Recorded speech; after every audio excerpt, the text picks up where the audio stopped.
List சொல்லியிருக்காங்க. அவர்களை இதுவரைக்கும் நீங்கள் கைது செய்யப்படவில்லை என்பதுதான் இந்த ஆர்ப்பாட்டத்துடைய முக்கிய குறிக்கோளாக இருக்கிறது.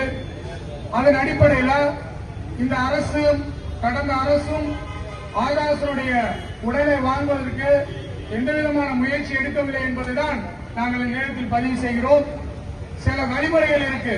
ஒரு விசாரணை கைதியாக இருந்தாலும் ஒரு குற்றவாளியாக இருந்தாலும் அவர்களை அரெஸ்ட் பண்ணும்போது செக்ஷன் 32 இருந்து ஒரு 65 சொல்லுது. முதல்ல அவங்க பெற்றோருக்கு சொல்லணும், அது எதற்காக அரெஸ்ட் பண்ணணும் சொல்லுது. எதையுமே ஃபாலோ பண்ணல. அதையெல்லாம் கடந்து இந்த மாணவனுடைய உடல் சுமார் 60 நாட்கள் அந்த மாச்சரியில் இருந்து கொண்டிருக்கிறது. அவருடைய பெற்றோர்கள் நம்முடைய இந்து ஜனநாயக பிரகாரம் இந்த ஒருவர் இறந்தால் 3ஆம் நாள் காரியம் கூட பண்ண முடியாமல் நாம் இருந்து கொண்டிருக்கிறோம். அந்த குடும்பம் இன்னும் துக்கத்தோட இருக்கிறது. ஆகையால் அந்த குற்றப்பத்திரிகையில் 16 பேர்கள் ஏற்கனவே தம்பி லெனின் மாணவர்களை தொடர்ந்து ஆர்ப்பாட்டத்தை நடத்தி கொண்டிருக்கிறார். அந்த குற்றப்பத்திரிகையில் அவர்களை சேர்க்க வேண்டும் என்பதுதான் இந்த கண்டன ஆர்ப்பாட்டத்தின் முக்கியமான குறிக்கோள்.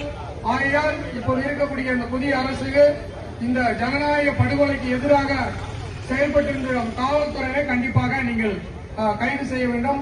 இந்த காவல்துறையில சில மாற்றங்கள் ஏற்படுத்தப்படும். ஏனென்றால் அவர்கள் உளவியல் ரீதியாக ஒருத்தரை அரெஸ்ட் பண்ணால் அவர்களை அடிக்கணும் உதைக்கணும் என்ற மனப்பான்மையோடு அவர்கள் அந்த மாணவனை அடித்துக் கொண்டிருக்கிறார்கள். அந்த மாணவன் இறப்பதற்கு ஒரு வாரத்திற்கு முன்னாடி என்னிடம் சந்தித்து அவன் சில விஷயங்களை கூறினான். ஆனாலும் கூட அவன் செய்த ஒரு நல்ல காரியம், அந்த இடத்தில் போதைப் பொருளை நீங்கள் விற்கக்கூடாது என்று ஒரு தனி மனிதனாக நின்றவனுடைய காரணம் தான் அவன் அந்த இடத்தில் அடித்துக் கொள்ளப்பட்டான்.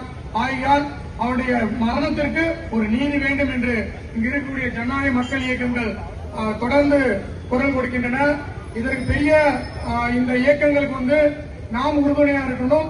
இந்த மாதிரி போராட்டங்கள் தொடர்ந்து தமிழகம் முழுவதும் நடக்க வேண்டும் என்றும் இந்த போராட்டம் வெற்றி பெற வேண்டும் என்று நான் வாழ்த்தி விடுகிறேன். நன்றி, வணக்கம்.